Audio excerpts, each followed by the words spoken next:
Welcome back to Celebrity Radio. It's Alex Belfield talking to some of the world's biggest stars and some of my favourite people. We've got one for you today. Len Goodman, how are you? Oh, lovely, thanks, Alex. Yeah, I feel what we call chipper. Yeah, lovely. Do you know what? I was thinking about you the other day when I knew we were going to talk, and you are living the dream. I mean, how many people get to be an international star who are flown between LA and London to be on two of the most popular shows in the world? It's extraordinary, isn't it? Well, you know, it's an amazing thing how things turn up, you know. And 10 years ago, there I was in my little dance school in Dartford, teaching beginners to dance and so on. And then suddenly along comes a show that, you know, no one knew whether it would be a success or whatever.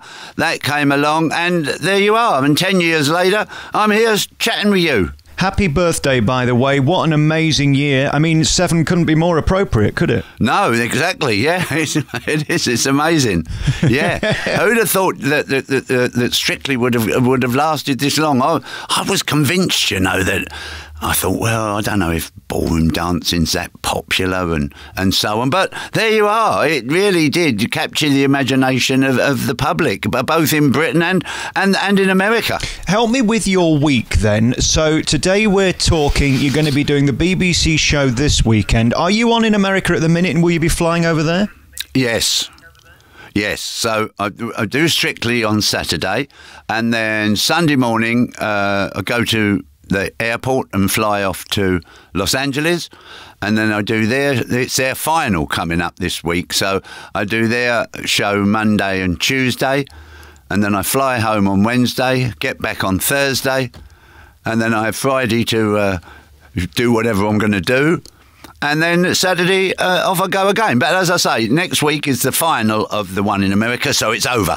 So Sunday morning I'll be able to just lie in and come back to living the normal life. When you're in the middle of the run of the two shows, is it exhausting? Because let's face it, travelling can be a pain. I presume you're turning left on the plane and you're not having to sit in cattle class. No, it's paid for by the Americans, ABC. So, yeah, they look after us really well. So, you know, we can put our feet up and we can turn the seat into almost a bed. So, yeah, it's all good. It's the 8-hour time difference that really is the thing that screws you up a bit, but other than that, you know, it's great. Who'd have thought old Len Goodman flying off to LA every week? It's just brilliant.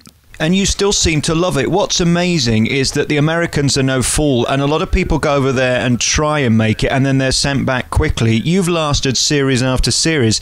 Do you think there is a different ethic in TV over there than there is here, or is it exactly the same? Well, I don't really know. You know, my philosophy regarding Dancing with the Stars and Strictly is be honest and be yourself, and that's what I do. The main difference in America, sometimes they don't know what I'm talking about. You know, somebody, I've got get out there, give it a bit more welly. Welly? What a welly? What's, you know? And so, yeah, you get the odd word that they don't understand. But I don't know.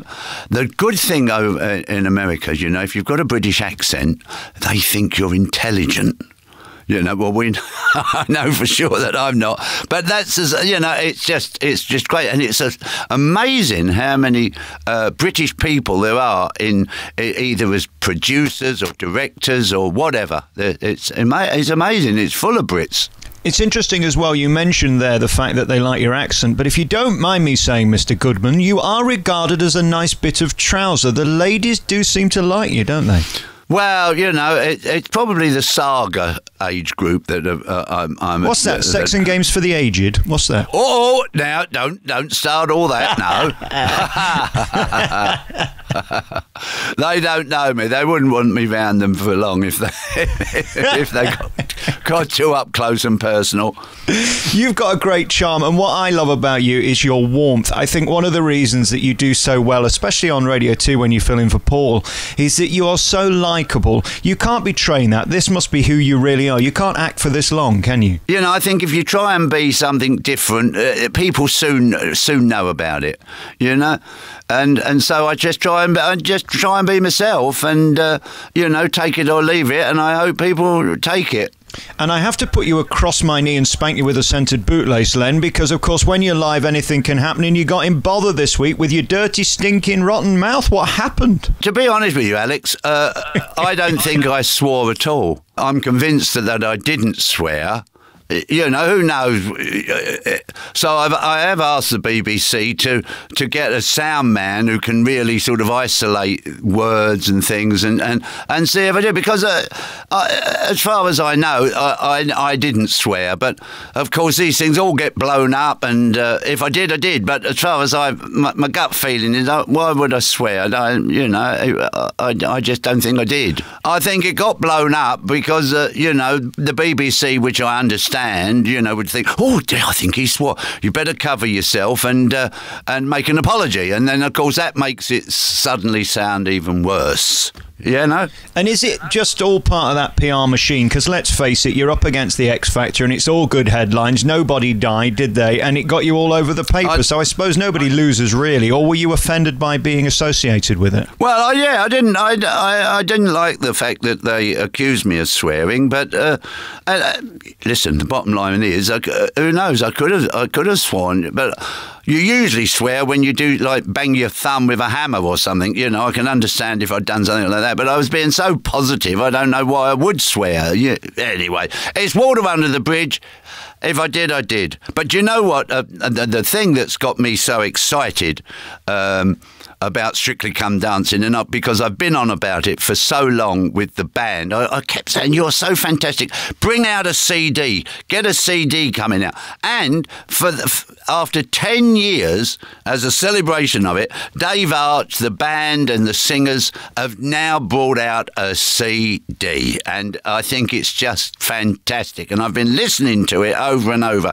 And it's got all the different ballroom and Latin dances on there. But not only that, if you're not a dancer, it's just a great CD to listen to. So I'm so happy that they brought out, at long last, a CD. I think without that live band being as good as they are, the show would be nothing, because the dancing won't carry it. It is the rhythm of the songs and the live feel of the show that makes it so wonderful to watch. And as you say, that essence is brought to this new CD, 40 tracks, and it is a great sing-along CD as well. Everything from This Old House to I'm Still Standing, Elton John, of course, and Queen, Don't Stop Me Now. It's the eclectic mix of Strictly that I think makes it appealing to so many different people in so many age groups. I couldn't agree more. And, you've got everything from salsas to waltzes and everything in between. And what's lovely is when Strictly finishes, and if I'm in Sainsbury's or somewhere, people come up there, I don't know what I'm going to watch now Strictly's over. So, now I can say, well, OK, you can't watch it, but you can certainly listen to it. I think it's a great little Christmas present, and I'm so pleased that Dave Arch and the band have decided to bring out some music. Yeah, and good for them, and it's very well made. It's the new CD. It's called Strictly Come Dancing by Dave Archer and the Strictly Band as well. 40 tracks, fabulous, in your stores from Monday. Of course, the show's reinvented itself this year. It's gone very well, hasn't it? Because the papers were looking for a story when it became two lady presenters, and there isn't one because they're very good. They are very good. It was great with Tess and Claudia, and, sadly, Claudia's had to stop for a little while, to look after her daughter. And I think Zoe has come in and been marvellous as well. So I think that they've all done terrifically well. How's Claudia's daughter doing? Is she okay? Have you heard anything? As far as I know, she's on the mend. I haven't spoken to Claudia, but I ask every week at the BBC how's Claudia's daughter doing, and that was the last I heard, that she's recovering nicely. And absolutely the right move. Show business isn't as important as family, is it? You do what you do to take care of your family. Exactly. That is so true. Alex, you're a very wise man. I was a bit dubious when I first heard I was going to talk to you, but I've got to say you're coming over very well. I'll take that as a passive-aggressive compliment, yes. I think, Len. The thing about you, and it's interesting, you talk about ethics and show business and doing the right thing. I mean, you come across with great integrity and honour. Is this part of your upbringing and where you're from? Because you don't do rubbish. You don't go out there looking for headlines. You do what you do quietly. And, of course, being a dancer was never going to be that glamorous, because for the hour you spend on your stage in those sparkly outfits, you've got to put 15 hours in rehearsing beforehand. band, haven't you? Yeah, exactly. Yeah, you know, the other thing that I admire so much with the show is the professional dancers. You know, that the way the standard that they can get people that have virtually never danced before. Some of them never danced before, and to get them to that standard in a few days, 4 days. Well, you've got to admire the pros, and of course you've got to admire the celebrities. I think they're brilliant. And this year, I think we've got the best crop ever. Because usually by now, I've got an idea. I think, well, so-and-so's going to win this, surely. But at the moment, I have not a clue who's going to win. I really haven't. So it's just fantastic. I thought the girls were good early on, but now some of those boys are really, really coming through as well. So it's an absolute fantastic series of Strictly. I don't want to get too personal, Len, but you turned 70 this year. You look like you're 50. You still look fabulous. How's the old legs doing? Because when you're beating them for all those years doing those fabulous dances that you do, it can take its toll. Are you still as good as you were? No. I had one of my knees sorted out with some... I don't know what they did, drilled some holes in one knee and they give it a good seeing to. And now I think I need the other knee doing it. To be honest. Yeah, well, I've danced for 50 years and there's a lot of bashing around. I'm surprised I'm still standing. I probably need a Zimmer frame next time you see me.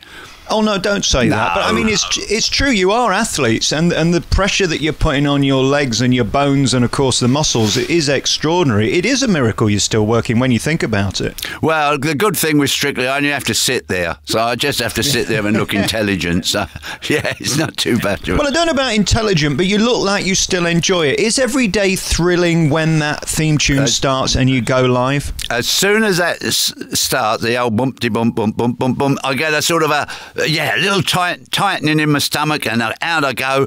And it's such a fabulous show. It's just a pleasure and a joy to be a part of it. There's nothing horrible about it, I don't think. So I always like to do one stupid question per interview. I think I've done 16 so far in this one, but I want to ask you, is there any chance you'd ever walk away from it, or will you be there as long as they want you?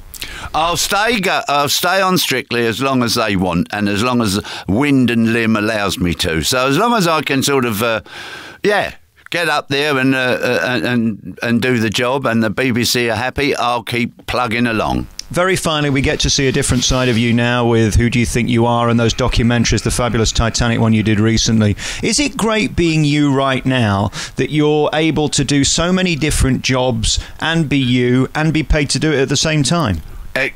Alex, you've summed it all up. For me, what's great, it's lovely to be a part of Strictly, but also it's opened so many other doors and given me so many opportunities to do so many terrific jobs, and it's wonderful for me. I just finished that holiday programme taking celebrities on holidays to where they were when they were kids and things like that. It's just great. It really is. I hope you know how much we love you. Len Goodman is the big star of Strictly Come Dancing and, of course, Dancing with the Stars. The new album's out now, Strictly Come Dancing by Dave Archer and, of course, the Strictly Band. Thank you so much for your time, Len. Great to talk to you.